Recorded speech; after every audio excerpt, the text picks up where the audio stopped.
welcome everybody. It's a pleasure to have you here. Unfortunately, we had many of our colleagues not being able to join because many of them today they called us that they have been in contact with a case, a positive case, and this and that. But apparently, we are the survivors here. Nothing gets us, so this is great.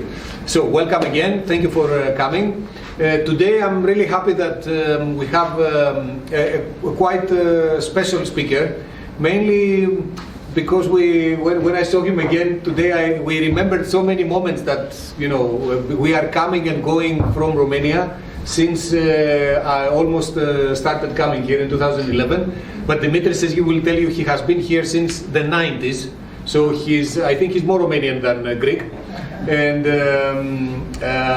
Dimitris, besides being a very good friend and a very successful professional, he has always been fascinating us as a group, as a club, because he is a thinker. And this is, in my opinion, what differentiates the people who can actually have the message to convey, and the others who are just doing something in a great way. Dimitris combines both. And last time he had been with us, that was like in 2016, I think, that you were a speaker. Still today, there are some members who have been with the club since then, and they refer to that meeting, which was the introduction to many people to that book that you talked about back then, the Positive Intelligence. Positive Intelligence. So many people read that book after that meeting that day. So I'm sure that he's here to share another interesting concept. So I give you, with no further ado, Dimitris Nikolakis, the group CEO of KRAFT paints, right? Yes. I don't know what, I've taken a pill and I remember everything today. And let's enjoy the speech. Dimitri. Thank you, Sotiri. Okay, COVID is not helping, but I think today it will be a very interesting session because we have a challenging topic, and that of a culture and how you can convert something that is intangible into something tangible, and then how you can use culture as a management tool. A lot of people don't think this way because it is very difficult to pinpoint what culture is within the organization. And a lot of people are confusing it with other concepts that we are going to go through it. And what I will try to do today is not to bother you with models that I'm sure that if you can search, you can find in many books and in the business internet. But how to make you think of something that can become a competitive advantage for your company using the culture that you allow to develop within the company. And I want to emphasize that the moment you allow somebody within the organization to dare, then you are in the right direction. And the point of daring is not to allow somebody to be aggressive, but to be able to express the things that are not very obvious to a lot of people within the organization, especially the people that are making decisions. Because it is a misconception that culture is top-down. It's actually bottom-up. And once you do this, and you understand this, then you can start building blocks that you can direct what culture is within the organization. So in all the organization there are choices, and the connection of all these choices is what makes the small building elements of culture within the company. So if you allow people to express themselves, to feel comfortable expressing themselves, you have made the first step. So when the organization is starting to develop a mission statement and the vision and transforming all these ideas into something that can make the people engaged, they should always consider how it impacts culture and how culture impacts this thing. Otherwise, they are statements that don't have a meaningful impact on what we do in the daily operation within the company. So when you start working on a vision, you have to, in the back of your mind, have the word dare to whatever. I chose the word dare to dream. So once culture is involved in here, then your output is more tangible, meaning that it incorporates what the culture will allow you to do. The culture can shape the direction and the road in order for you to achieve the goals, and the culture will affect the mindset of the people that are involved within the company. And this is one first concept that you need to remember: mindset. Mindset is not culture. There will be a second thing that is called climate, that is not culture. So people need to differentiate between culture, mindset, and climate. And we will go through those because they make a circle. And the most important thing is that there is not only external forces, there are internal forces which is within the organization that can shape the vision, the goals, the values of the company, and transform it in something that you can really use in order to motivate, to mobilize your team. So culture is culture. It's not climate and it's not mindset. So when you have a definition of the word culture, it allows you to understand that something is shared within the organization in order for you to allow this culture to develop. If it is not shared, then it is very difficult to talk about culture. So the first thing that we need to understand is that the beliefs within the organization need to be aligned, need to be shared, need to be part of the thinking process of a lot of people, not one or two, not the leader, not the owner. This needs to cascade down. Imagine if the starting point, the beliefs, the values, the practices are not aligned. Imagine what will happen. So I think left, a group thinks right, another group thinks down. There will be a very difficult process, and somebody will be asked to be able to gather all these things into one direction in order to align them. So it is better to start with something that is aligned. If you don't, then you are heading into trouble. For the people that are from the operational industries and computer science, think of it as the operating system that drives your company. So culture is your operating system. From the sales and commercial people, think about it as a product. So culture is a product, and we will explain what it means. It is something that we, the people within the company, are working in developing, like exactly the people that are producing a product for us. It's something that we develop within the company as a product. So it's our product. It's what we offer to the company that will affect the company itself and us from a behavioral point of view. And it is not unidirectional, which means that the culture doesn't affect how I behave, but also how I behave affects the culture. It's a two-way street. So the moment the environment allows me to develop and act in a certain way, I am, either I like it or not, influencing how people are going to react in the future. this is something now we are touching about how culture is a future-oriented issue. Climate and mindset is something that is related to now and the past. So whatever the climate allowed me to do in the past is what is affecting my mindset of doing today. Culture is something that because of all this mindset and climate, I'm going to do in the future.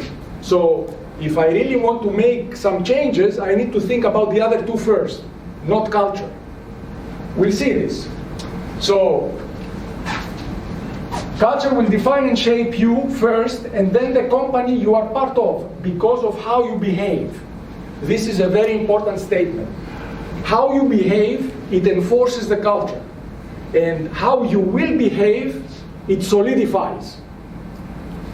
So if you want to behave differently, you need to think about a lot of other things. If you want to behave differently because you want to change culture. Doesn't mean that always culture needs to be changed, but if you do, then you need to understand that your actions and how you will react are going to define the future direction of a lot of people around you. So, not climate, not mindset. In one of my previous presentations, in my view, the most important thing in business is your ability to question, the question mark, is the ability to think and maybe challenge the status quo. Culture will allow this question mark or this question or this intrebare, as you say, to really happen. If culture doesn't allow you, this question mark stays in the back. It's always there. A lot of people will have questions, but if they don't dare to bring it out, then the culture prevents it. So culture allows or prevents the question mark and defines how a question is posed. So a culture will make a question be from somebody who wants to praise the system in a certain way. The same question might be by another person in order to challenge the system. And the same question might be posed by somebody who just doesn't care of where the company is going. He just wants to be aggressive and reactive. So all these things are related to how the culture allows somebody to express himself, herself into an organization. And once you achieve this understanding, then you might be able, it's a very difficult process, you might be able to start affecting things that can help you sway, change a little bit where things need to be revamped in order for you to change the culture. So, the difference now between what we talked before, the climate, which is what really happens now within the organization, and culture, is that the climate is something that is more tangible. You can really pinpoint what it is. Culture is not. It's very difficult.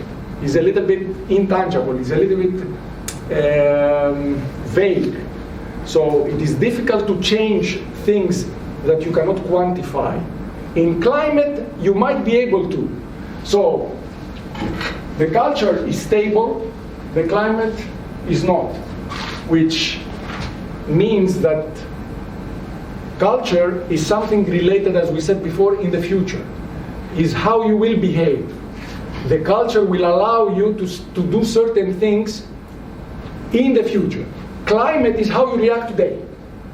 This is the prevailing forces that are around you in a case, or in a challenge, or in a question, or in a project, or in an argument that you are facing today. Or what happened in the past and you still remember it. So the difference between culture and climate is that culture is stable, is vague, is very difficult to understand, while climate is easier to understand and it refers to the past and the present. If you want to change the culture, start by changing the climate. So if you are successful in developing a different climate, you might be able to change the culture. Focus on tangible and most noticeable things to change, and these can be found only in the climate, in what is happening right now. If I don't agree with something that my supervisor, my boss is telling me, and I don't have the, quotation mark, the right, the comfort to express myself and say, I don't agree, this is climate. How I think that in this company that I am, I don't agree with the direction that this company is taking, but really I cannot say a lot of things because I will not be heard. This is culture. The culture is affecting my ability to express myself. But climate is right now, if I know that if I say X, I will get hammered. So I don't say anything. So the culture is, I want to speak but I can't. Because if I speak, I will get exposed, maybe negatively, maybe toxicity will develop. So let's think about this in your environment to realize how the climate is helping you help the company go to a certain direction, or helping you not to expose yourself, because if you expose yourself, you will have an issue. You will have an issue, a professional issue, within the company, within your colleagues. So, in my view, you cannot fix culture. This is a big statement. In my view, you cannot really fix culture. What you can do is you can build on a culture by changing climate. And how you change the climate is by developing conditions that the mindset of the participants start to think in a different way. If, for example, in a company that has safety as the major issue that should be in the minds of everybody, an airplane manufacturer, a nuclear plant operation, safety should be the culture of the company. If these people are not allowed to speak, then you might be compromising the safety of a lot of other people. So you need to be able to allow these people to say when they see something wrong, when they see that maybe things can be done in a different way, in a better way, or maybe they can suggest certain things that they will not stay in the suggestion box. Because every company is very proud that I am allowing my employees to suggest. And they have a box there in the entrance and people put papers inside. Who reads them? Who comes back with the feedback on the papers?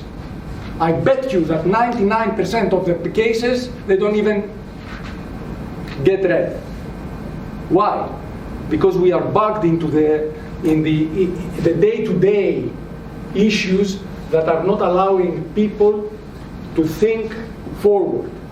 We are thinking about the deadlines, the things that will affect us tomorrow, if tomorrow the profit margin is going to be X or Y or Z, and we don't really think that if X is bigger than Y as a profit margin today, it might be much lower in the future if we don't do one, two, or three things that will secure the safety of the product that we are selling.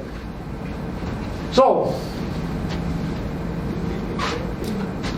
you sway behavior into a different direction if you start allowing the mindset of the participants to start changing. This you can change. You can speak with a certain person about the reaction and tell him or tell her this was not the proper way of handling this situation. In my opinion, I would welcome your input if we see it this way. And the guy or the lady will start thinking that maybe the mindset and the forces that allowed for a reaction to happen in this way can be different in the future.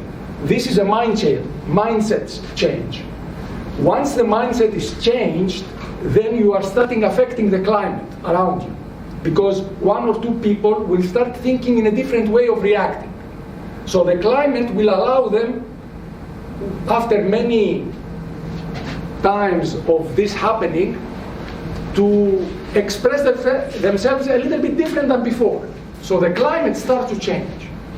So when these things with time change, then you start building blocks. You can build on a culture in a different direction. You cannot fix the culture. You will build different things that will make a bad culture start to sway to a different culture. If you have in a company 10 people and you hire another 20, you will affect the existing culture.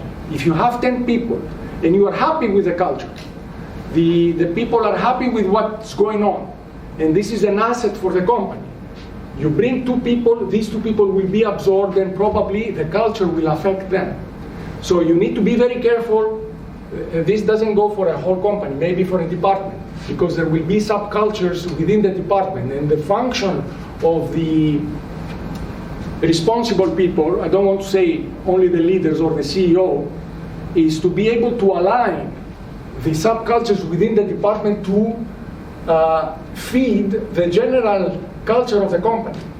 It is okay to have subcultures within different departments as long as they are in the same direction with the general culture of the company. An example, for example, the airplane manufacturers. You have a subculture within the people that are building the parts of the airplane that should be safety, always. This is the culture. You think that the overall culture of Boeing is only safety? If you talk to the commercial people that are selling the planes, they will tell you that we have the best plane, the biggest plane, the most advanced technology in the planes, etc., etc. So you understand that there are a lot of subcultures that are feeding the general culture, and the general culture cascading down to the subcultures. So what is the climate and culture differences? Climate is not culture, it is the heart of initiating the change. And you can read there certain things that are very obvious. Climate is visible, there are salient means, noticeable attributes. In most of the cases, you can measure these things. You can change things. It is related to past or future or present. But culture is invisible, is very stable. You cannot really shake it easily. It is future-oriented.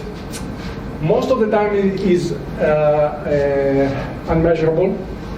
It's very difficult to put a KPI on culture and monitor it. Then you have a cognitive issue. A cognitive issue means that with repetition, people learn that in this company, I have to behave this way. So people are learning from the culture that exists, that there are certain things that are allowed, certain things that are not allowed, and this starts to build in you as an employee, and it is very difficult to take it out.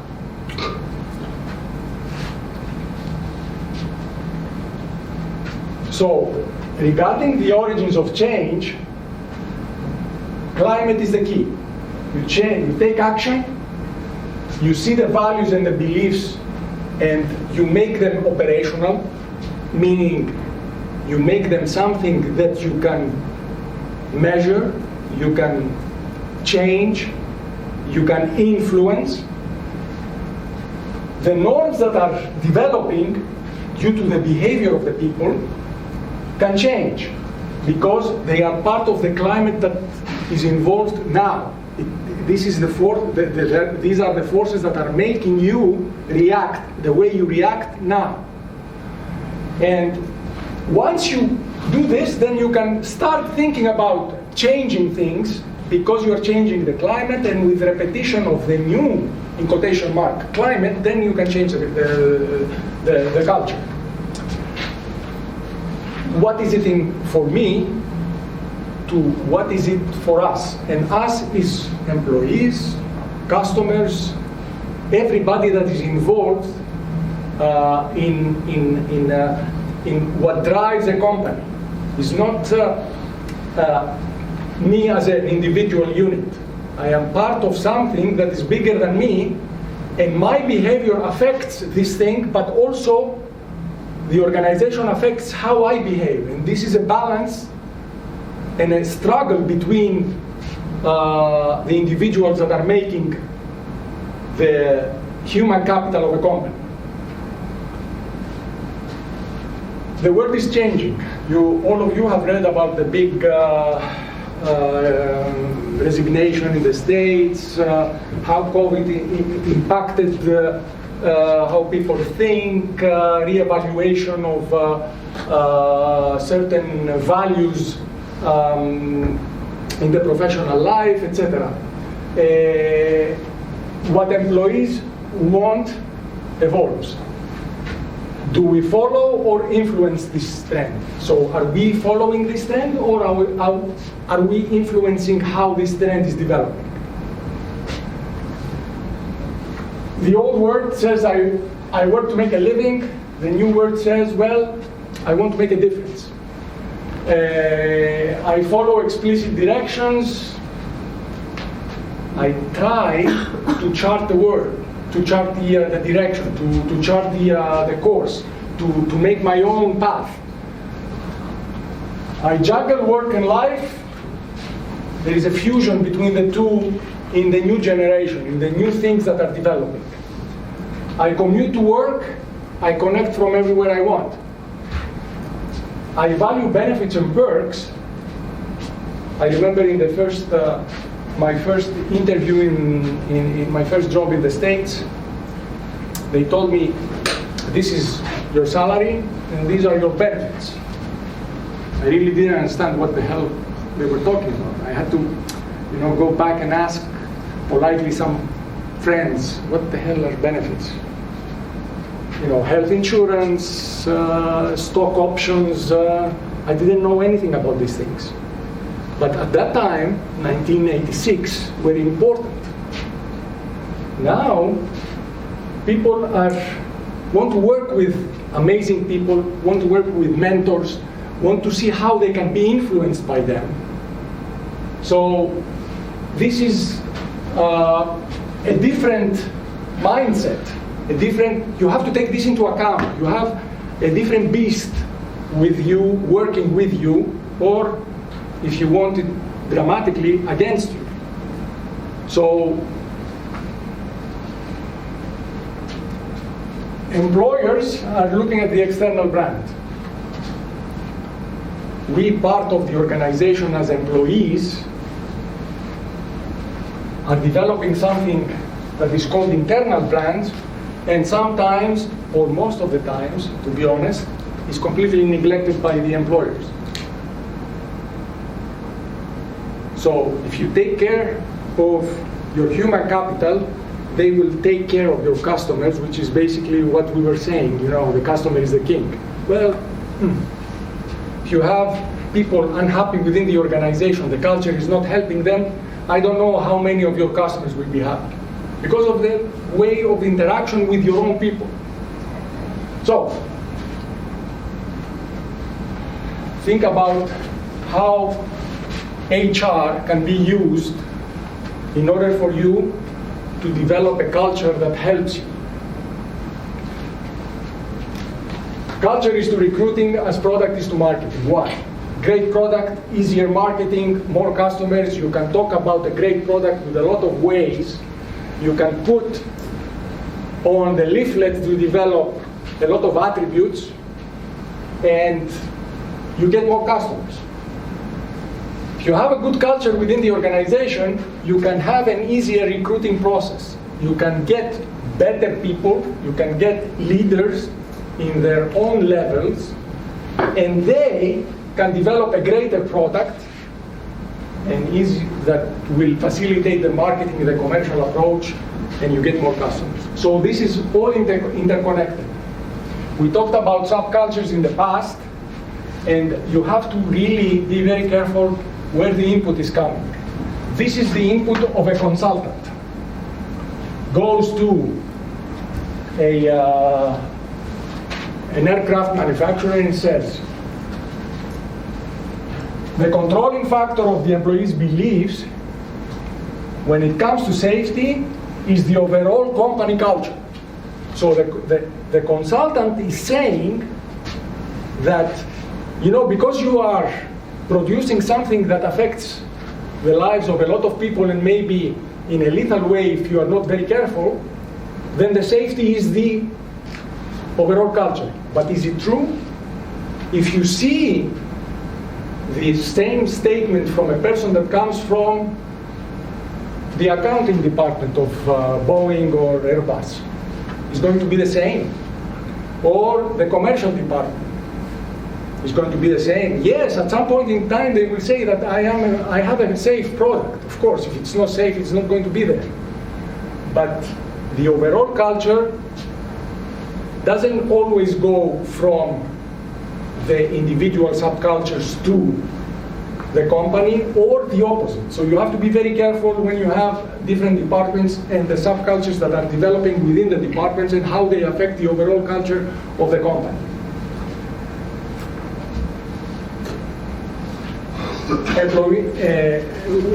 When we're talking about employees and collaborators within a company, usually they need a direction.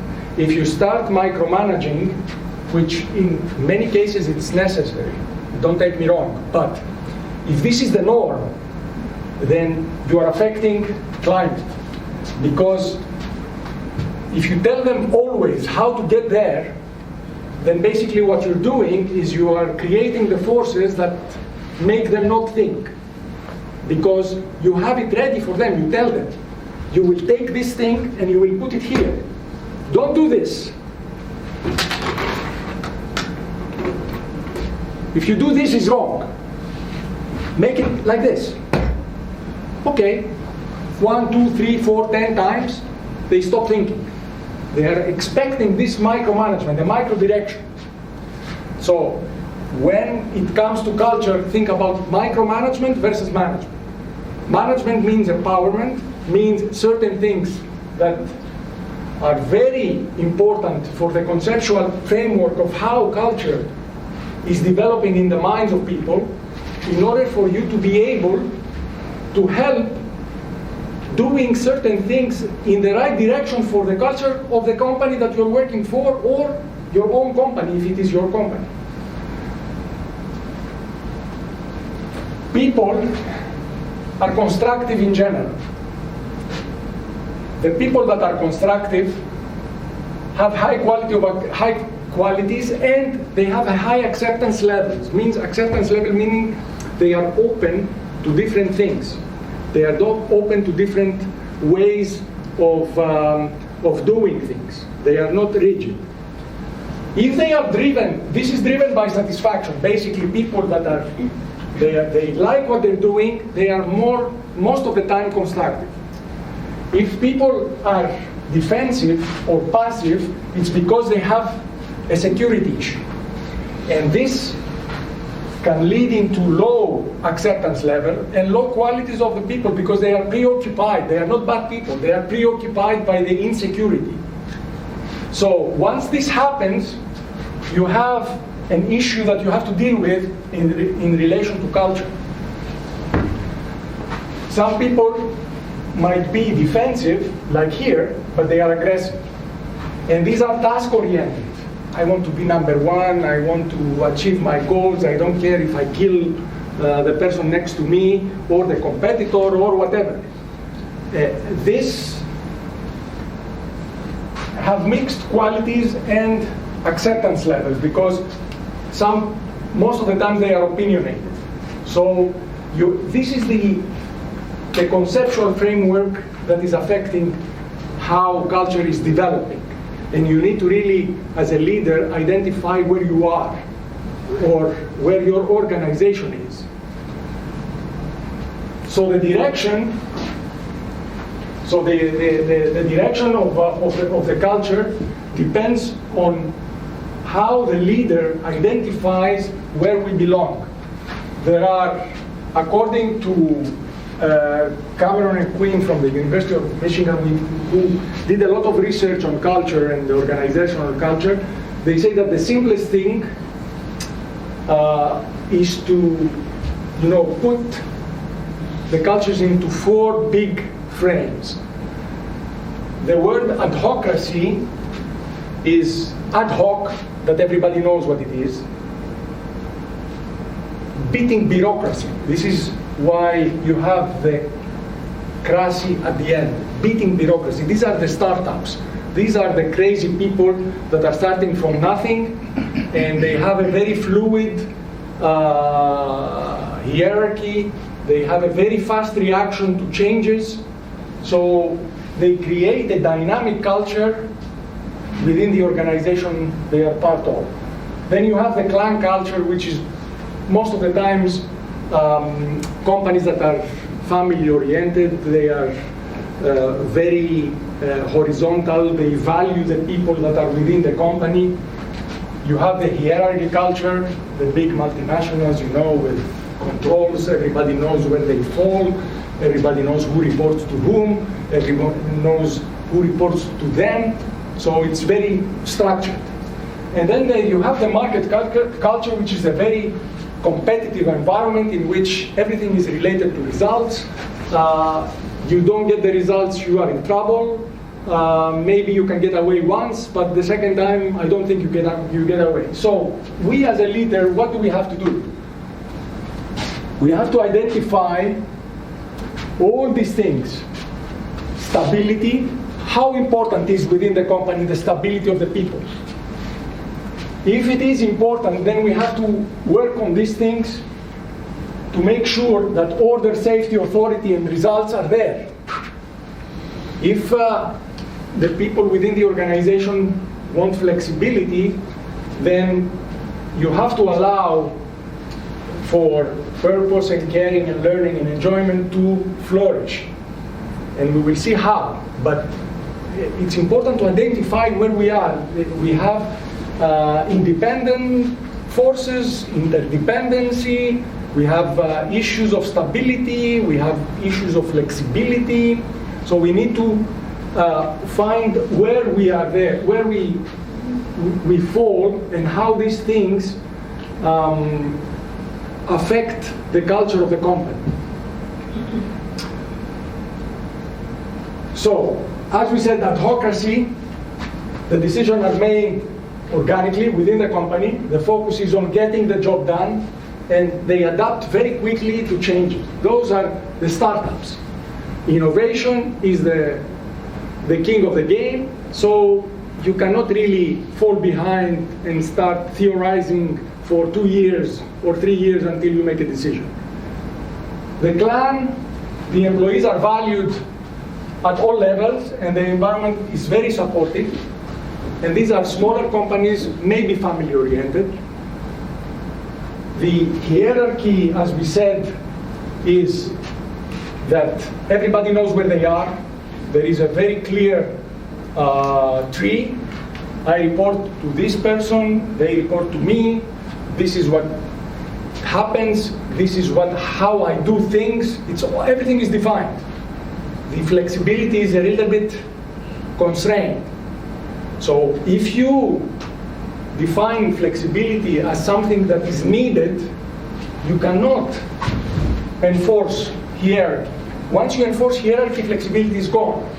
You can do this with certain ways. But if you focus on this, then flexibility cannot flourish.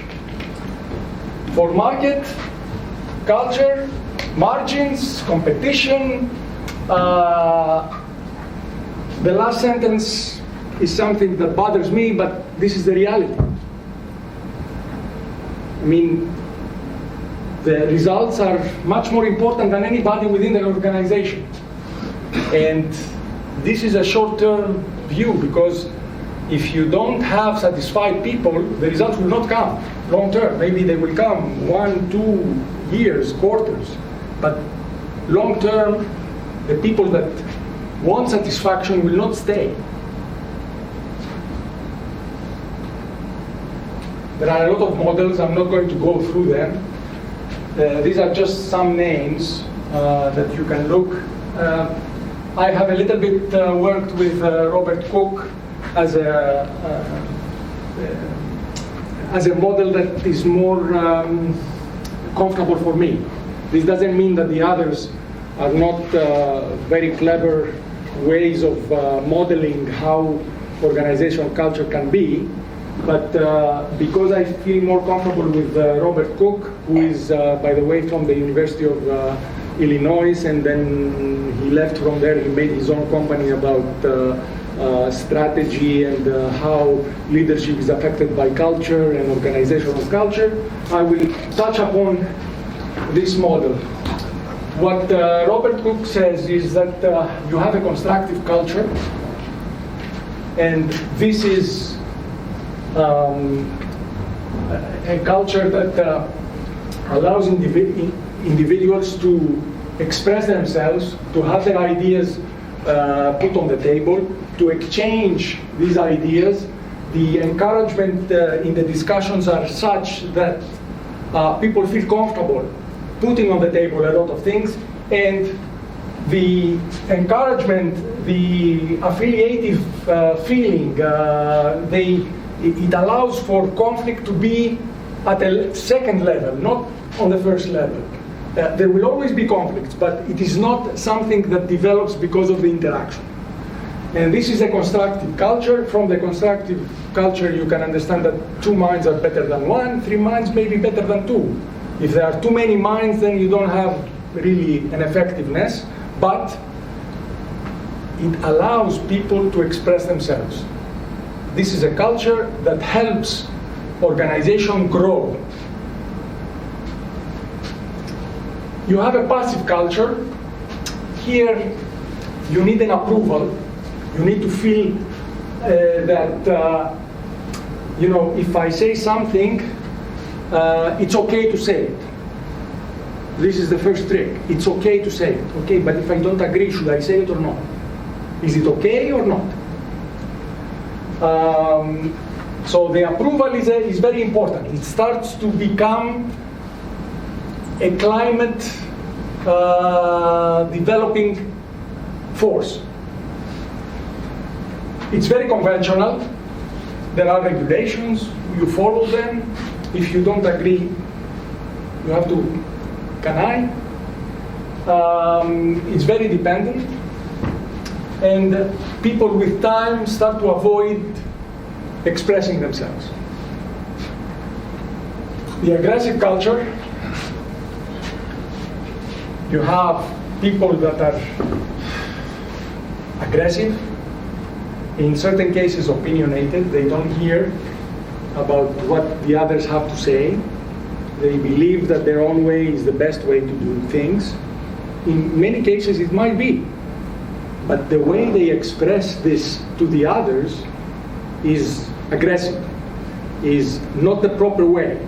It shuts the other people from coming back with a better idea in the future. Maybe now your way is the best one, but the way you come across to the rest of your team makes them very defensive of coming again up. So the aggressiveness is becoming a negative factor for you.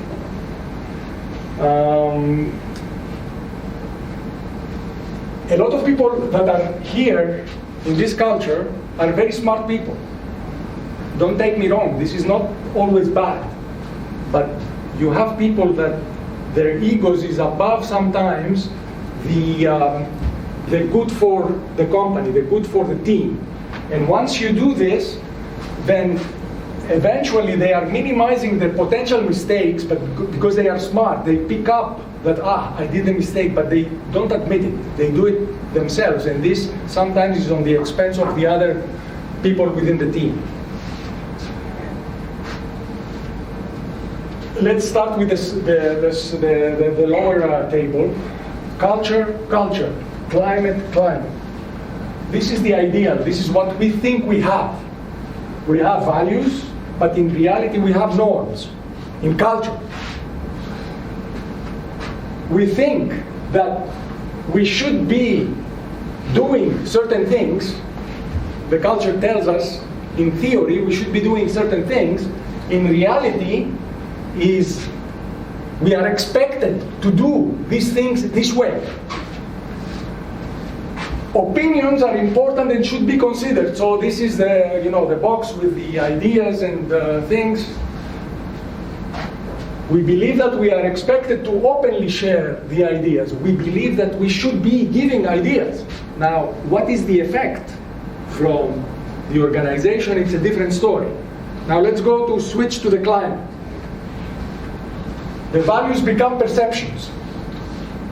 How we should be doing things is how we currently are doing things. The forces around me is forcing me to react in a certain way, because if I don't do this, then something is not going to work. If I want this to pass through, I have to do it this way.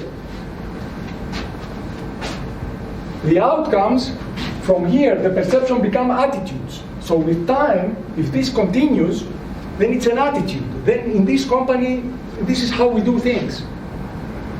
How we currently do things is becoming, as an outcome, that the results of how we do things, the results. This is, we do things this way, and the results are coming because we do things this way. Now, if it's good or bad, it's another discussion. But we have to be very careful. There are fine lines there, but if you think about them, you can see them. We perceive that we are involved. We think we are involved. We are part of the decision-making loop. Impact on meaningful presence and job satisfaction or not. If the result suits us, we are part of the decision-making. If the results are against us or different than what we think, then somebody else made a decision and I had to follow. So, knowing this as a background for involvement, for example, in a climate change team, if we want to change the involvement level within the organization, we want to influence we want to have influence on the people, and we want them to feel that they have the autonomy to do things. In a constructive culture, you can do these things. Achievement and self-actualizing people that are engaged to do things are up, going. In a defensive, they are down. Because they are defensive. They really don't get involved. If you want to change clarity in the climate, how clear is the definition of the mission statement, the values, the direction, the strategic path? In a constructive culture, there is potential, there is involvement, self-actualizing, and achievement. In a defensive, well, let me be in the background. I don't want to get involved. I try to avoid the exposure because I depend on other things to happen.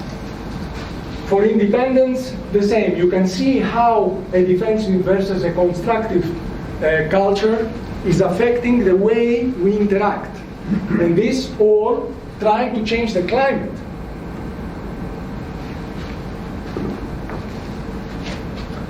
So if you compromise on how a person fits within the culture when you bring him or bring her in, it puts a burden for the future. Because then either this person have to be sophisticated enough to change certain things in the way they react, in the way they think, or you have made a mistake in the hire. So that's costly. This is what we mean by puts a debt on the future, because by the time you realize it has passed, a certain time has passed, and this is cost.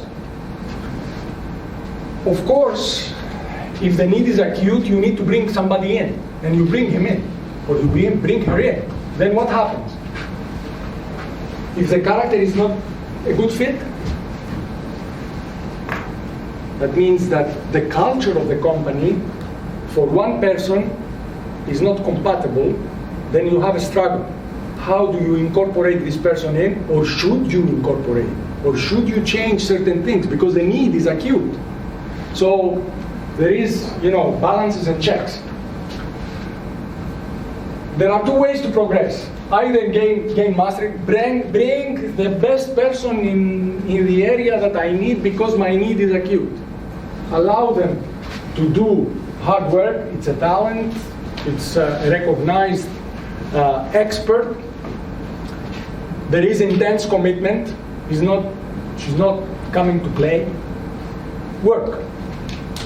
And allow them to excel. Or develop something that if you give the support to this person or the persons that are involved in this, can do the job.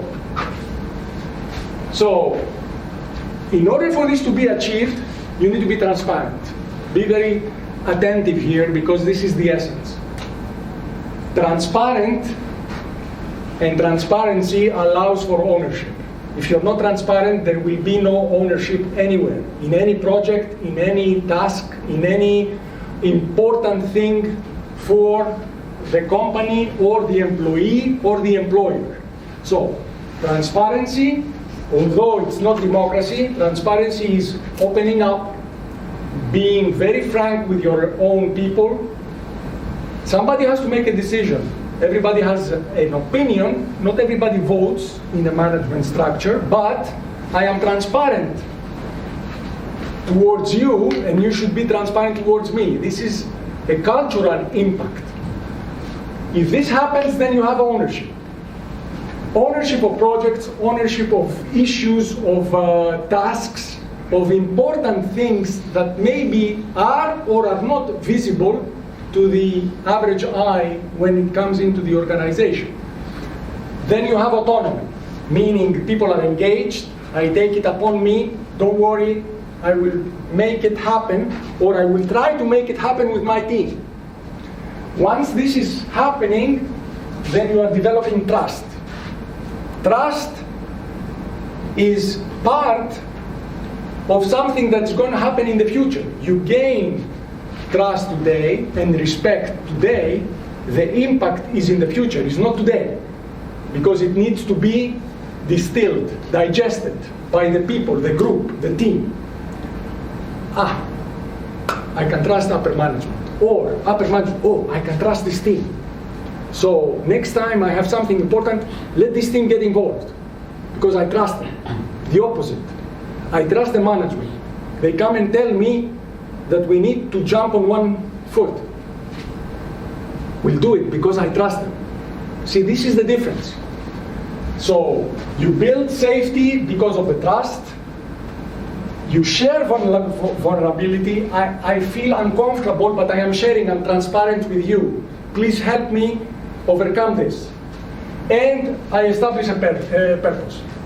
Once I establish a purpose, then the people around me share this purpose, and everybody has a feeling of belonging to a team, to a group that has the same aligned direction.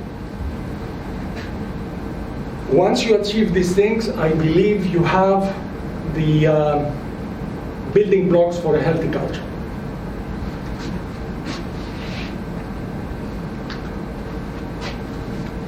Edgar Schein said that leaders need to really understand what kind of culture they are dealing with. Because if they don't, then the culture will lead them instead of them leading the company. This is a very precise word in what he said. The culture will manage them.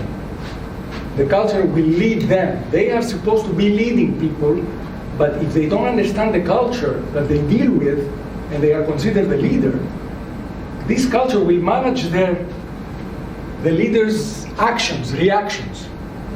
So it is very essential for the leaders to understand and identify what is important within the organization they lead. The third book, Fusion, by Denise Lee Yol, I recommend 100% for you to read it, because it is how she combines concepts of the brand that everybody knows is out there and the internal brand. And if you combine them together, then you have a relationship that is so powerful that things that you couldn't see before can happen. And when we say things you couldn't see, we mean culture. We mean how people are behaving within the organization in order for them to achieve the goals of the organization and their personal goals, which in a way are starting to be aligned, because people that are happy within the culture of a certain organization probably have something aligned.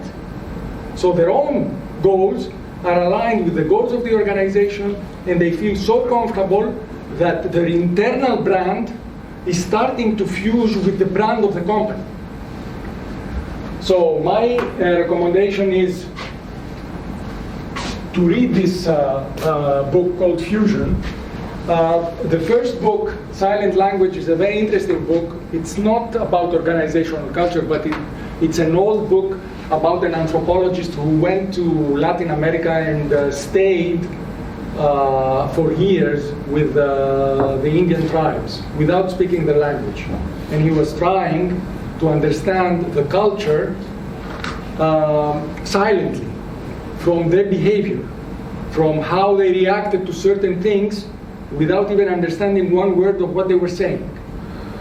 It has a lot of insights. It's a difficult book. It's not an easy book, but it will give you, if you want to read it, some very good points of how you should observe in the organization if you are in a position that you want to make some decisions about how to change the climate and the mindset of the people that are involved in the organization you are part of, in order for you to be able at some point in time to sway and direct the culture in a certain way that you feel comfortable with.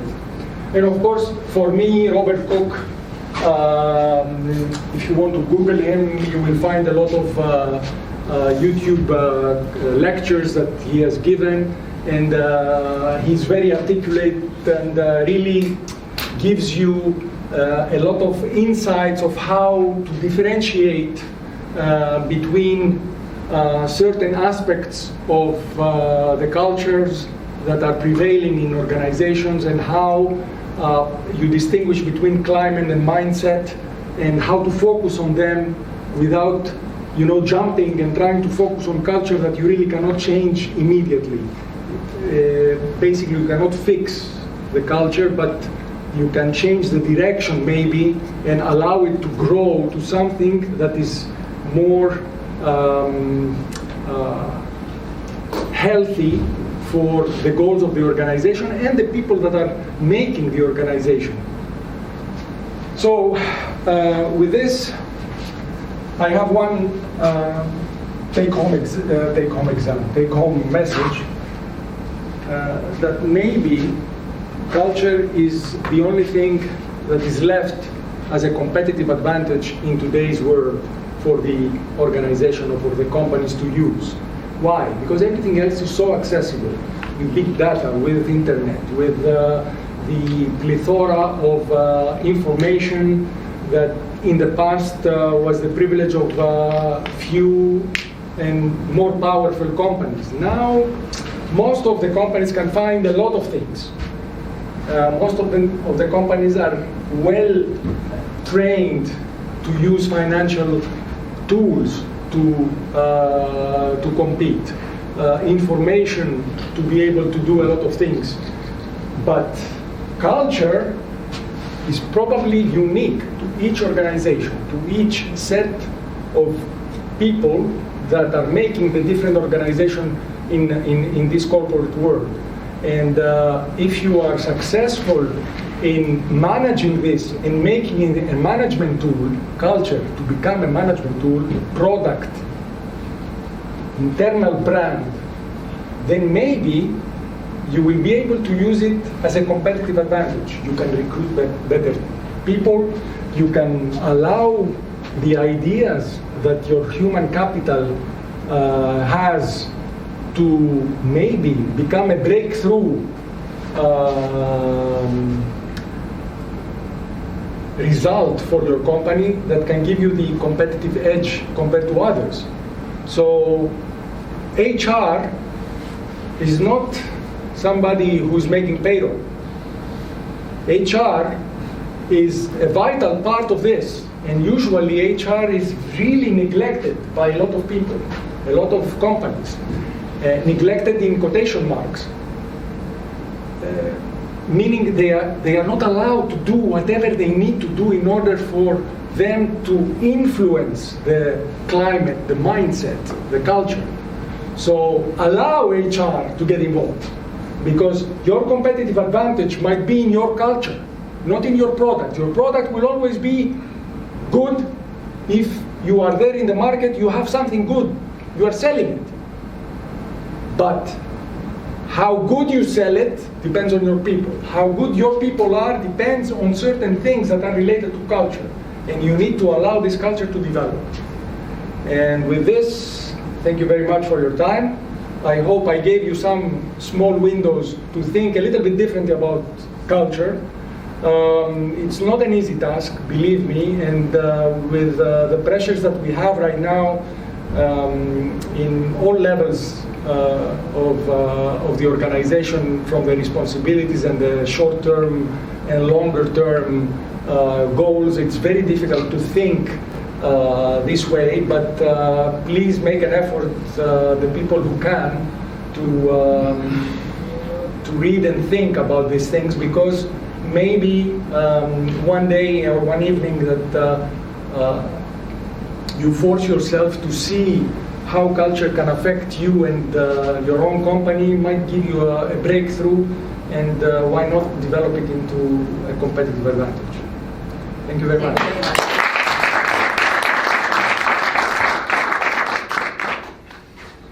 Any questions? May I open the... Sure.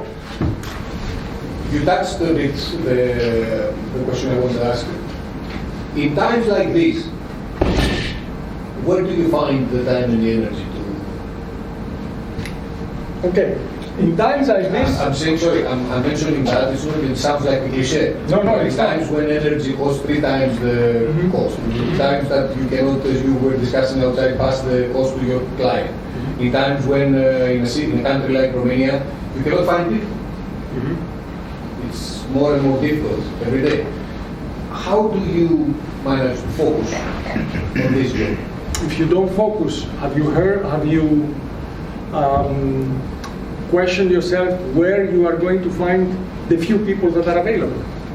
So if your culture is going to work for you, you need to invest the time to be able to create the conditions in order for the culture to be something that will attract the few people that you are looking for, or you are looking to recruit from other companies because of the lack of this personnel, of the lack of this expertise, or of the insecurity that exists within the talent that is in the market and has a job, but they don't want to move from the job because they feel insecure. So you need really to invest You need to force yourself, like you force yourself when the doctor says to you, don't eat salt and greasy things because your cholesterol is going through the roof. You need to force yourself. You need to be able, as a leader or as a person who has the ability to influence certain things, to develop the conditions to change the climate, to make it more important and more favorable for the team in order for you to be able to be in a position to attract these people. So I would turn the question this way. I'm sure it's very difficult. Where do you find it? You don't find it if you don't try.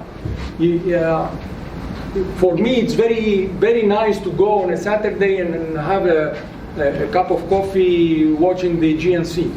Yes, I do this, but one Saturday in a month, maybe I would say I will stay in my office or in my house reading a book about this thing because it might help me find some things that I'm missing.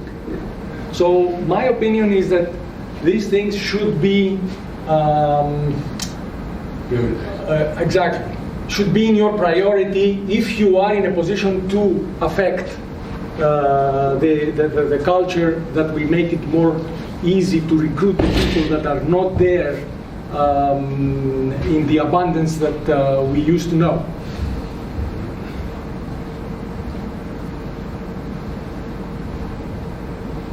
Thanks a lot for the insights. Very good and inspirational, actually. Mm-hmm. A lot of structure in the thinking around it, and it's something that I personally haven't spent that much time on. I focus much more on leadership rather than on the culture. Two questions. One relating to the last thing that you mentioned, which is HR should be involved. I think one of my greatest challenges in my career so far was that typically HR is really not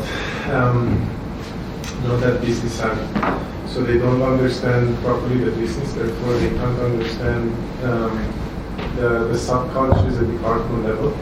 They don't know how to really, I would say, collaborate to shaping them. So the question is, what is the solution? Is it to teach HR, more business and more about the company and kind of make them a more integrated part of the company before you actually let them do their thing, or do you have any other suggestion?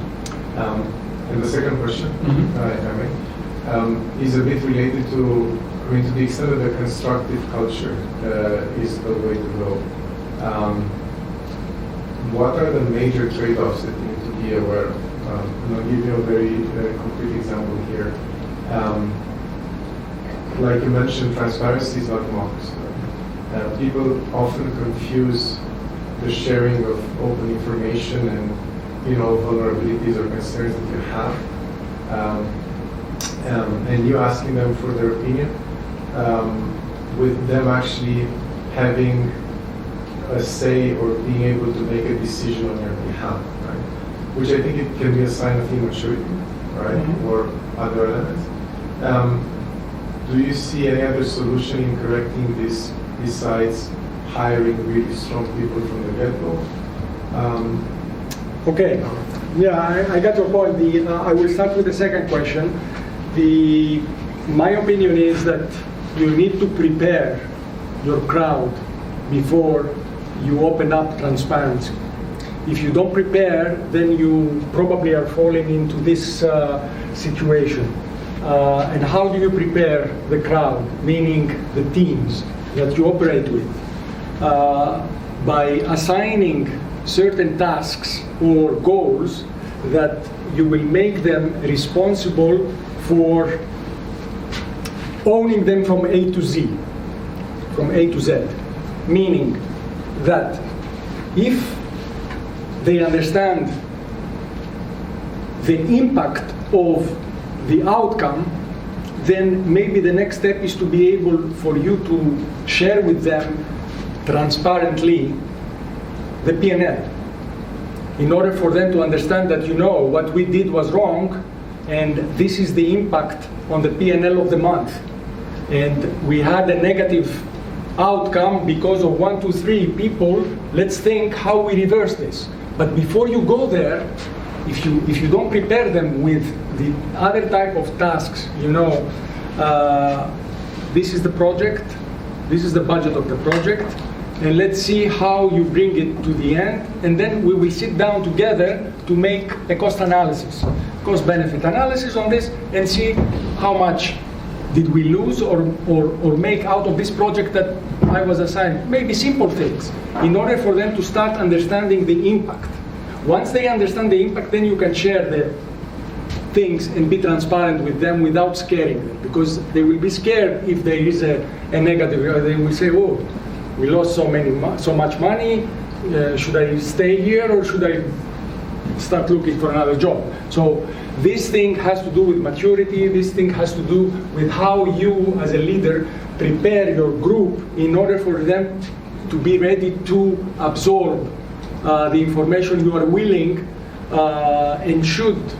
Not everything is shareable, but most of the things that are shareable should be correct. We should not beautify certain things, and we should not over-dramatize other things.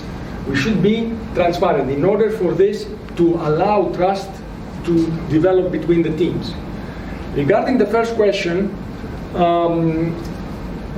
the investment in the HR is quite a big challenge in these times. From my experience, from where I came and the years that I spent in the States, a lot of companies that are successful were investing heavily in HR. The trainings, the development of the career paths with each individual, the twist of the old performance evaluation forms and processes.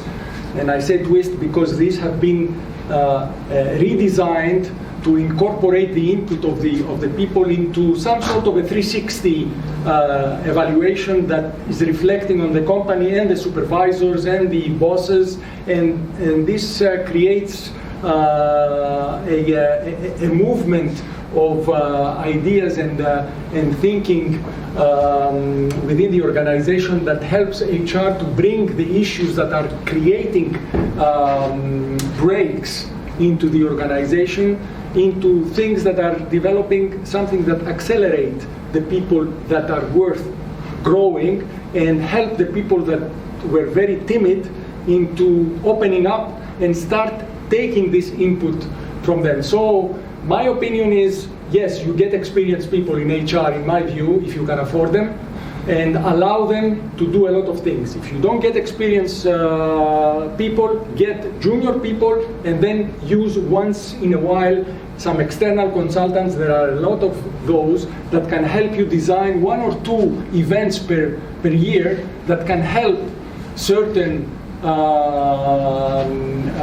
managers and employees, even at a lower rank within the organization, in order for them to start feeling that there is something that is being given back to them for the effort they make, and they get appreciated, and they appreciate also the company. So these are the 2. Of course, it depends on the conditions of each company and how the environment in the economy allows these things to happen. But long term, this should be done. Maybe not this year or the next year because of certain mishaps, but the 3rd year should be done. Because if you don't do that, then your best people will not stay. They will leave. They will leave because there are opportunities out there that are knocking the door. And now the information is quite fast in traveling.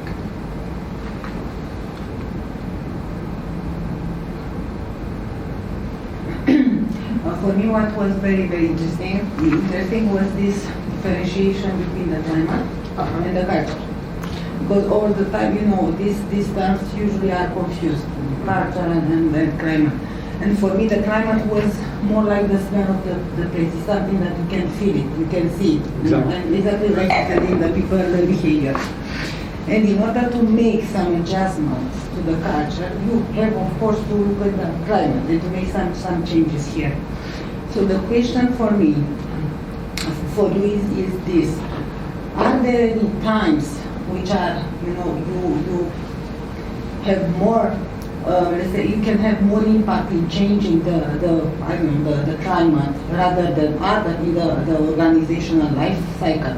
For example, today in this environment with a lot of changes, is there a proper moment for you to start, adjusting the climate in order to somehow to influence the culture, or the organization has to focus on surviving, and they may not be receive this? It's a tricky question because when you put the word survival, a lot of people will say, okay, what is this guy telling us? I mean, we don't know if we will have enough cash flow to meet our obligations in the end of the month, and he's talking about culture that is maybe something in the future. But as you go into the company every morning and you have certain short-term daily tasks that you need to look at, part of it should be this cultural issue, and a daily implication of the people that have the decision-making power should be part of their agenda.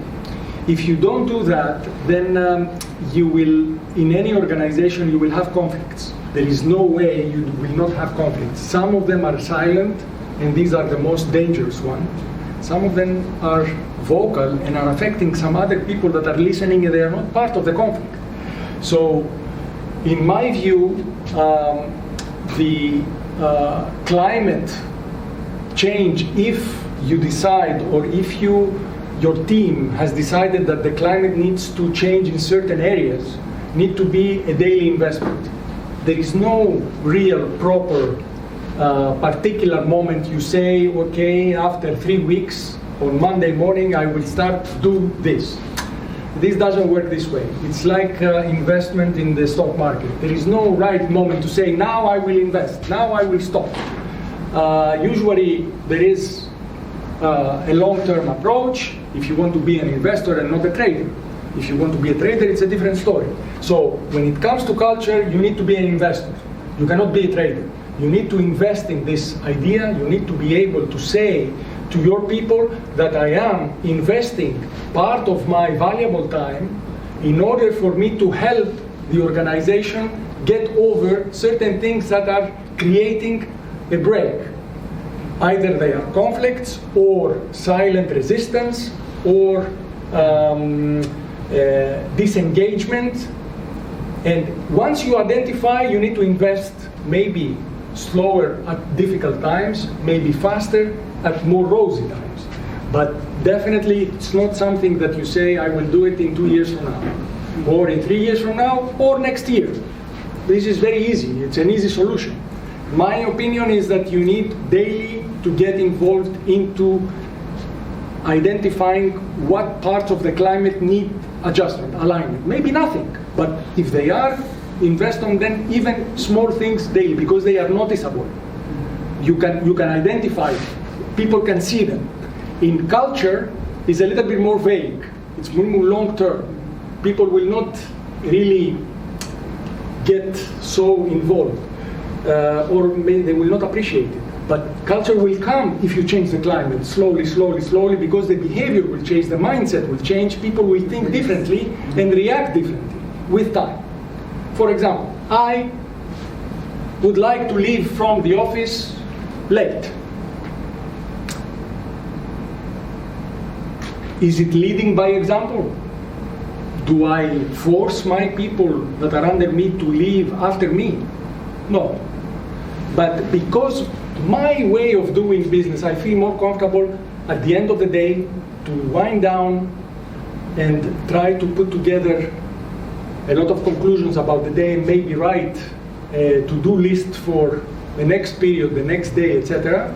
helps me to stay a little bit later in the office and leave 7 o'clock, 7:30. A lot of people will be led by this example and will do the same thing. without forcing them to stay longer, because they need to. What is he doing after 5 o'clock? Okay, it's easy, 5:30 to go home. But if you go home every day at 5:30, that I cannot believe that there is not one day in the month that you had something else to do and you needed to stay a little bit longer. If you are at a certain level, I'm not talking about the entry-level positions or the workers, etc., or whatever, that they are with a time card. So in doing this, I am indirectly affecting the climate. There is a level of engagement, and lately you can walk out of the office and you see on the corridor another 2 or 3 people that stayed late, and we start conversing. How's the market? How was your area? What did you think about this? For 10-15 minutes, not long, and you start building a connection with people about things that they were never discussed before, because at 5:10 everybody was in their car to leave. I'm not saying that you have to force them to stay late, but this is one effect of how you affect the climate. I would build upon what Razvan said about HR. I believe that when it comes to culture at least, but also other aspects related to company, HR is as open-minded, as trained, or as, let's say, supportive as the top management wants them to be. It has to be part of the board of the company, HR, because it is an important pillar in the company. And in many companies, HR director or manager is not part of the board of the company. And this is the big mistake in the company, because it's a main pillar. Only good environment with culture you could attract and keep the talents. You're right. Absolutely 100%. So yeah, my question to you was, how important do you think that is the role of the CEO when it comes to culture, and I mean generally speaking, and like the second question would be, how does it work in your case at KRAFT? Whether you went through some turbulences lately, and how did you manage them, and Sure. what's the situation today? Okay, the role of the CEO is very tricky. He cannot or she cannot cover the input of the rest of the people, because then you have a leadership trait that is going to affect the climate. You might want this up to a certain point, but if you allow the persona of the CEO to overshadow everything else, then you have to question if the climate that is developing is the right one. It might be, but it might not also. So my thinking is to allow the CEO to identify, like I showed you, where the culture of the company is right now, identify what is important for the majority of the structure. Is it flexibility? Is it dependency, interdependency, independency, or security? Try to find the traits, and then start finding what are the climate points that are affecting the traits that are important for the culture that exists. Then work with the HR to see what we can do to change this type of climate points in order for us to start building a different direction for the culture that maybe the CEO wants for the company to have, without overshadowing. Because if I want, for example, to be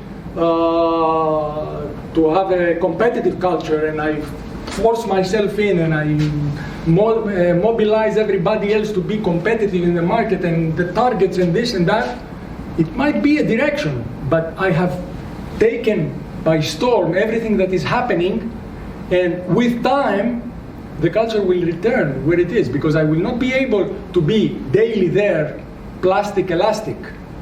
You need to have a plastic input from the CEO, something that is pushed and stays there, not elastic and come back when the CEO will turn and focus on something else, because it will come back. So the culture will come back and will start what the professor from MIT said. It will manage them. The culture will manage them, because the CEO cannot spend daily the personalized time with everybody that is affecting the client.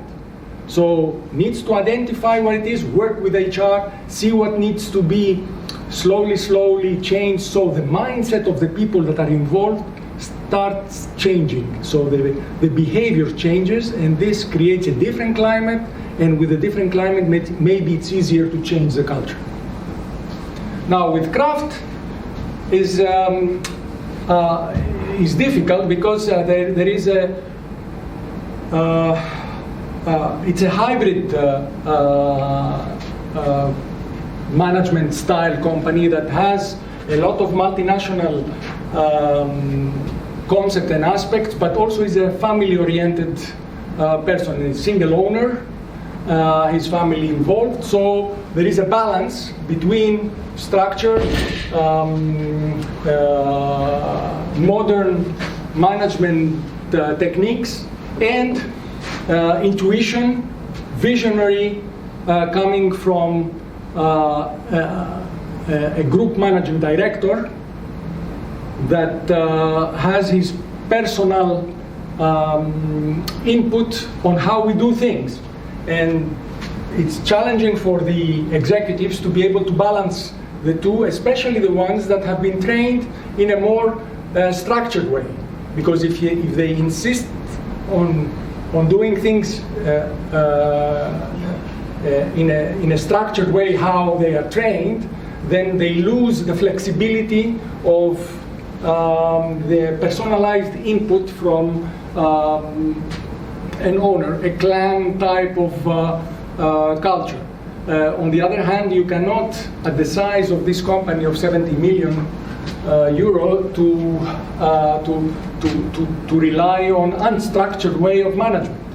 You're not a startup, you're not a small company, you are a big or a medium level company, so you need to have some structure in order for you to be able to have a support in what you do.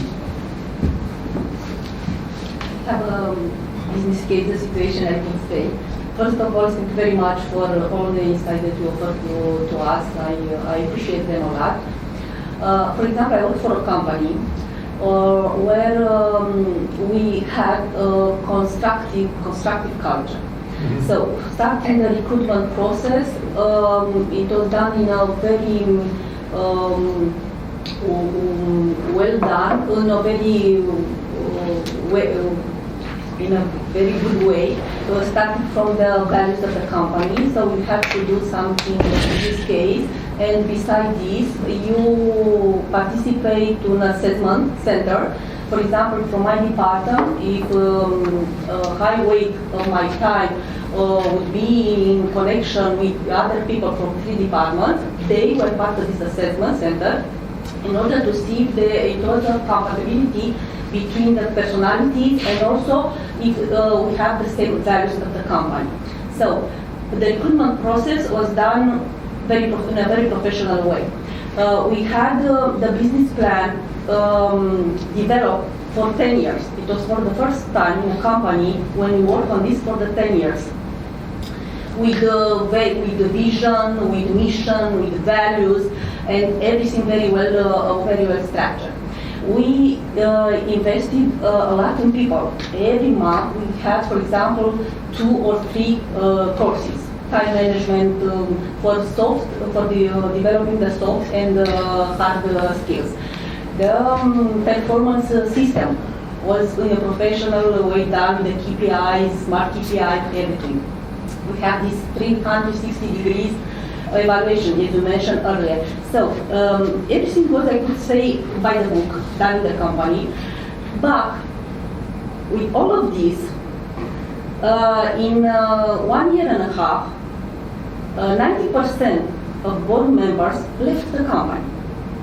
And they were recruited based on their value, because they did turnaround in the company, change everything, the philosophy, the values.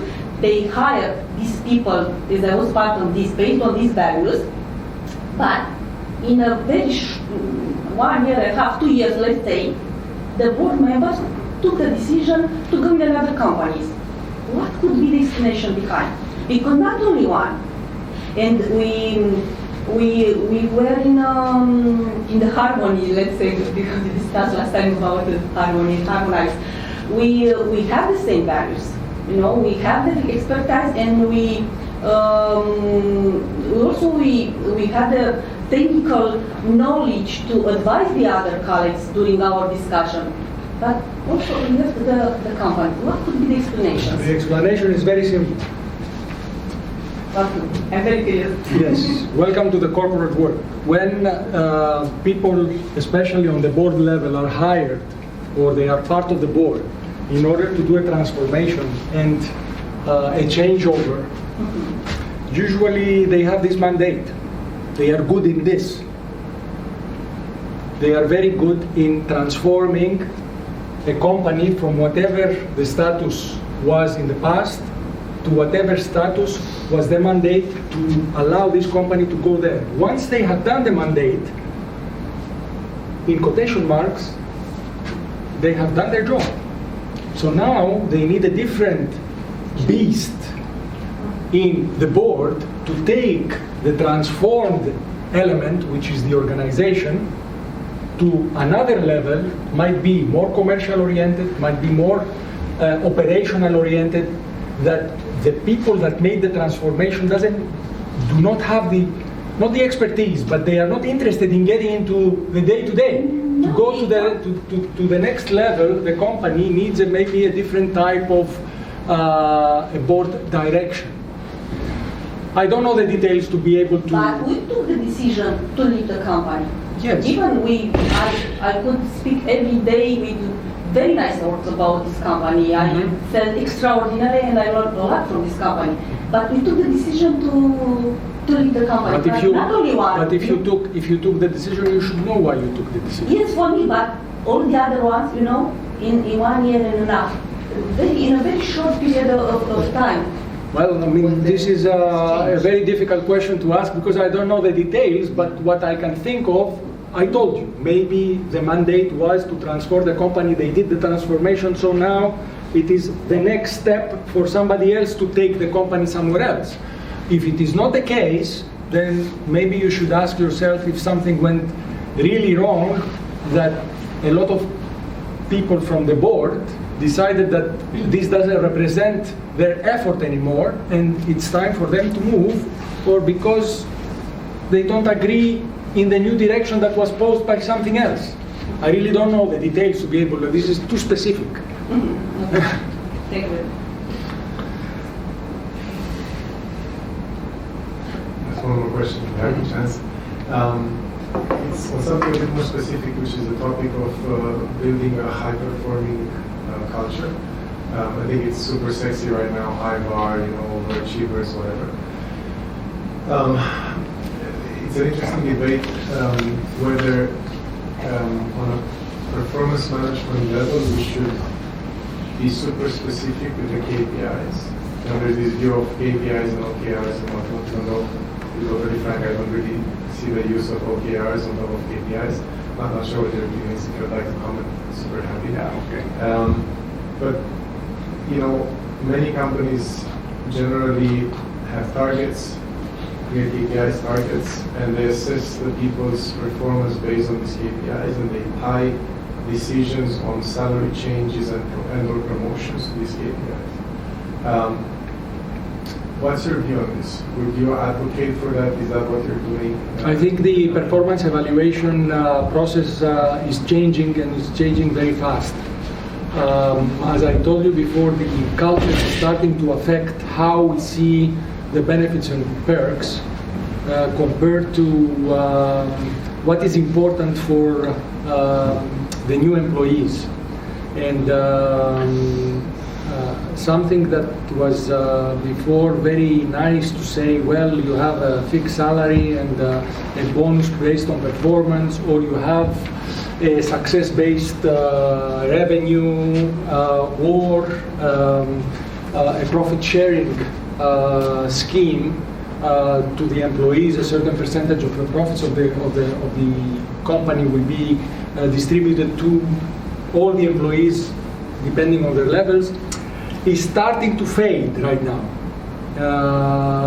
Big companies even started to cancel this type of performance evaluations and introduce new things, new ideas of bringing up what is important, because not every time money-related aspects are important for the employees. Now, for the employer, they needed to connect the performance with something measurable in order for them to be able to sleep at night and say, well, this guy made 10, I give him X. This made 8, I give him X minus something.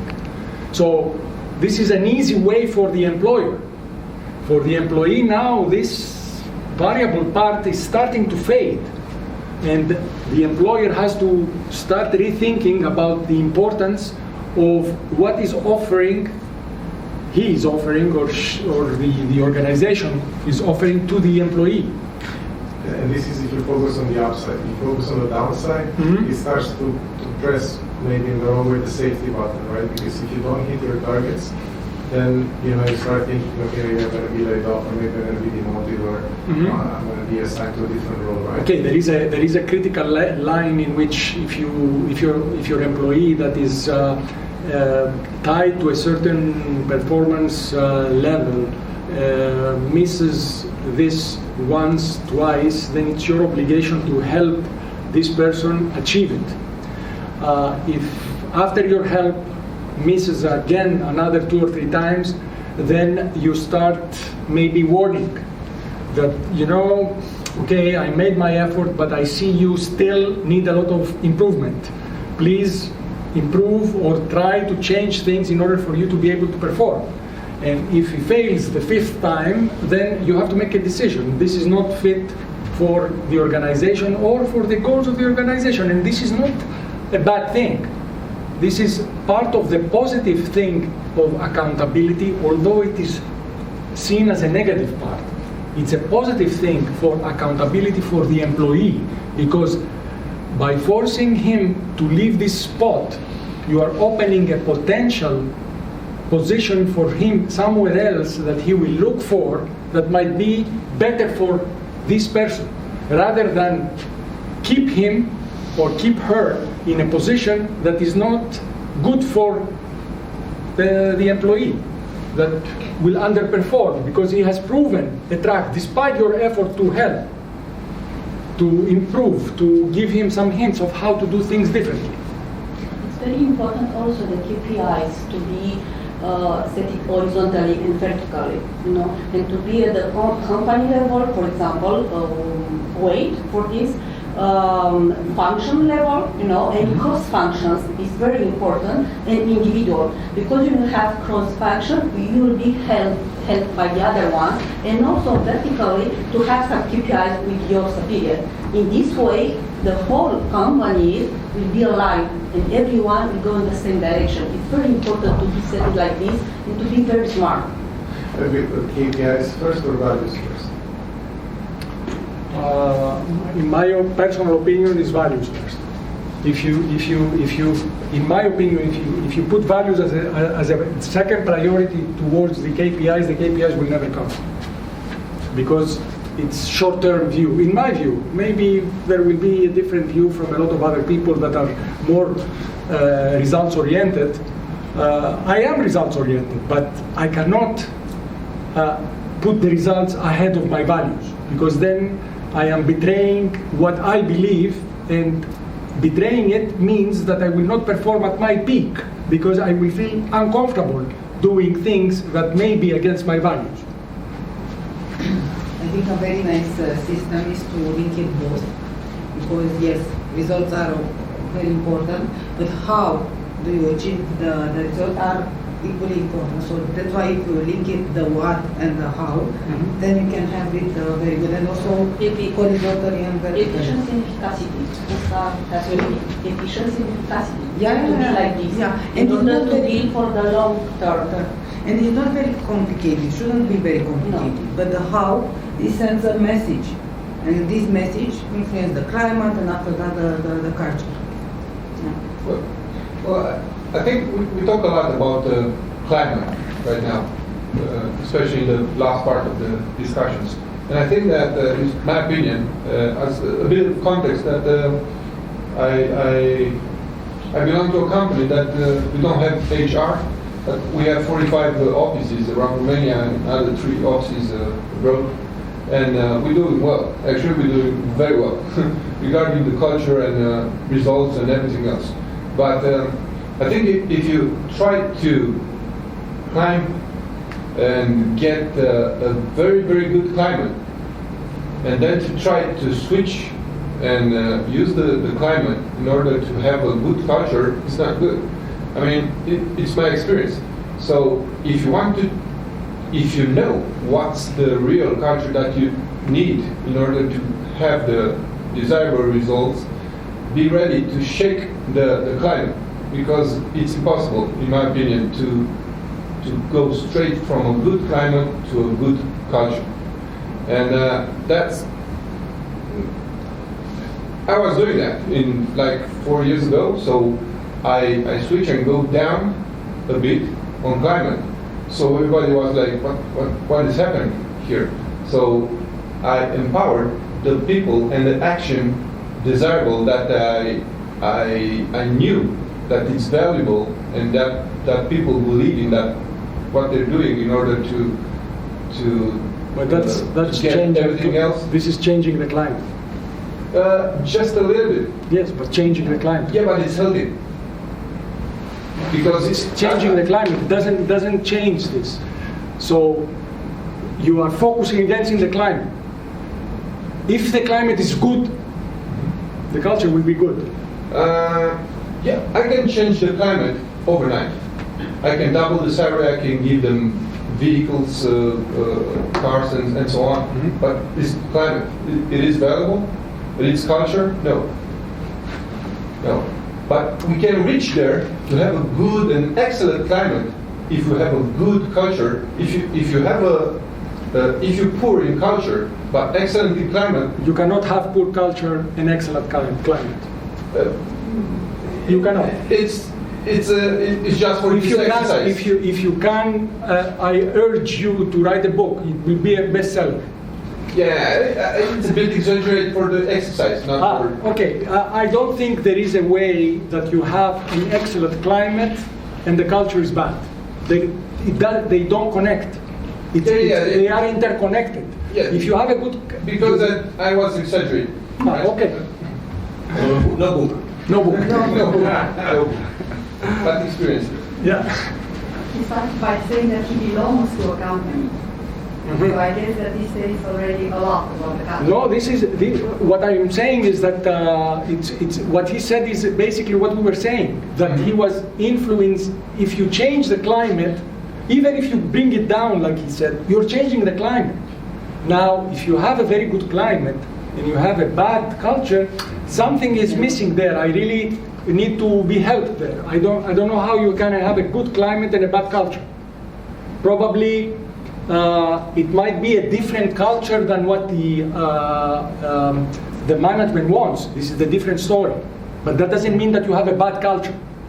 It might be different than what the management wants. Maybe the management wants a more aggressive culture. You have a very good climate and you have a culture that is more constructive, amicable, and maybe the culture wants you as a company to become more aggressive in the market to gain market share, to be a little bit more heard. This is valid. This may be a different culture than what you have, but that doesn't mean that what you have is a bad culture. This is maybe the misunderstanding 1 minute ago. It might be a different culture that the management, the upper management wants you to achieve as a company. Maybe you said, okay, we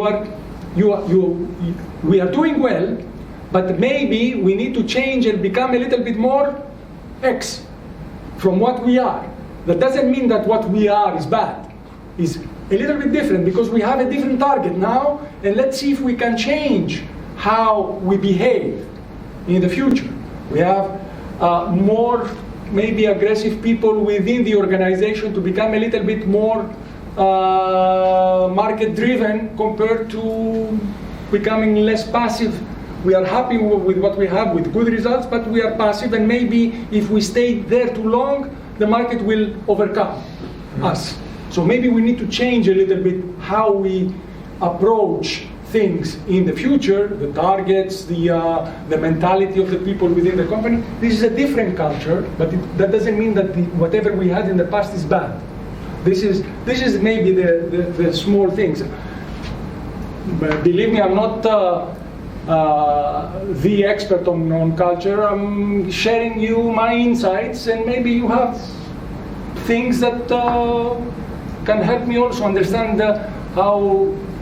Yeah, I was going back to the second question regarding why people are not coming to hire this company, or people are leaving. It's the same thing in my. Because the priorities have changed. You see in the States right now. Change the climate. You can easily bring people tomorrow. I don't know how easily, because the Z generation now has a different. I'm speaking from experience. I have my daughter there, and whenever I talk to her, I see that the generation gap is huge. The way she thinks about values, what is important for her, is completely different than mine. So if I hire a person like my daughter, who's right now 26 years old, I don't know how I can relate and work with this generation in an effective way. Of course I can work with this generation, but the effectiveness, the level of performance that I can inject into the action of this generation is a little bit of a challenge for our generation. The importance is completely different. It's another level, and for other things that are completely irrelevant to us, completely irrelevant. For example, I will give you a specific example. She tells me that I would never go to a company, never. Be careful of the word, never. Not I would think about it, I don't feel comfortable. I would never go to a company that is not open to environmental sensitivity. And I said, do you really understand what the hell environmental sensitivity is? Of course. Yeah. Of course, and I would never buy a product that is polluting the environment. I said, okay, the shampoo that you're using for your hair is from P&G. The plastic is going where? Yes, but they will be forced to change. If they don't, I will change brands. See, this is a different thing. Yeah. And this is just an example. This is culture, right? Yes. And it's a good one. No, it's not a good one. It's a culture. I'm not judging it. It's a culture. Okay. I'm not judging it. Okay, it's a culture. But your answer, the one question was, okay, if your people are leaving, you should change the climate. If they are leaving? If they are leaving, that means that something. That's fine. Need to attract your daughter. Yes. If he's successful, hats off. Yeah, but what he needs to change, the climate or the culture? No, the culture will not change. You need to change the climate in order to reach the culture. You cannot change the culture. First of all, it's intangible. It's vague. What is culture for you, for the person that goes in? I will tell you what happened to me in the States in 1986. I went into the company and I walk in the interview, and the HR officer takes me around to show me the labs and I see all the offices, not open space cubicles, offices without doors. I didn't say anything.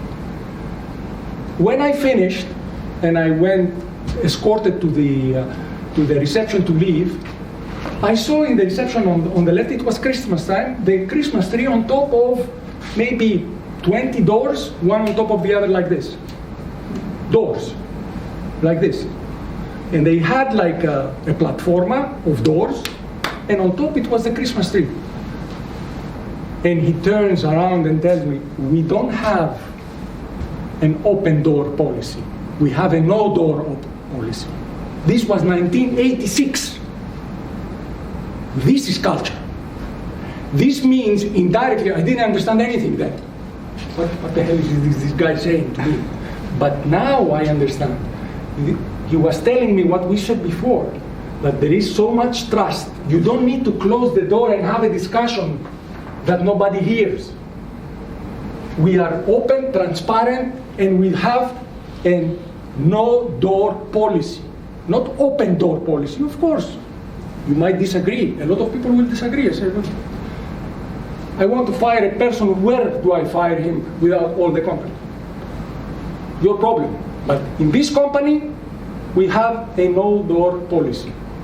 Not a closed or an open door policy, a no door policy. And they collected a few doors and they put them as a platform to show to the employees that are walking in, especially the new ones, candidates, that look, you are entering into a company that is transparent. All the doors are not there. This is culture. It's not climate. This is culture. This is a statement. You are coming here. This is the way we operate, and this is all over. So, if you think about it, if you don't have doors, you don't have secrets. You don't have secrets, you are transparent. You are transparent, you have autonomy to act without being feared because you know things. Then you have trust. You have trust, then you belong to a company that you can interact. The company towards you and you towards the company. But, okay, we are starting to get into philosophy, but I am sure that this is why I said in the beginning of the discussion, this is a challenging topic, and there are a lot of ifs and buts, and depends on the angle of how you approach the concepts and how you see the concepts. And even if you open up some of the YouTube lectures of some big professors that are specializing in this, you will see different opinions, completely different opinions from very successful persons that have written books on culture and organizational culture. So you have to have an open mind in this subject and allow, definitely you can have a culture because of the persona that reflects this to the employees and the environment around them without an HR. You can do this. I don't know if you need to change some things there in a bigger organization or in a smaller organization without an HR, how effective you can be if your leader is not charismatic in projecting this thing. Because not all the leaders are charismatic. They are leaders, they can lead, authoritarian style, styles that are collaborative, styles that they enforce trust. But some of them are leading in a different way. They don't project this to the employees that they are referring to. Maybe you have an organization in which the persons involved in the different offices, etc., without an HR that is directing the activities within the company, are able to do this, and this is very good, actually. But most of the organizations need somebody to be in charge of this thing and understand the basic value of the human capital and how developing it you can allow culture to become something that you can use as a management tool. Thank you very much, Dimitri. Thank you, sir. Thank you, everybody, for your contribution. Thank you.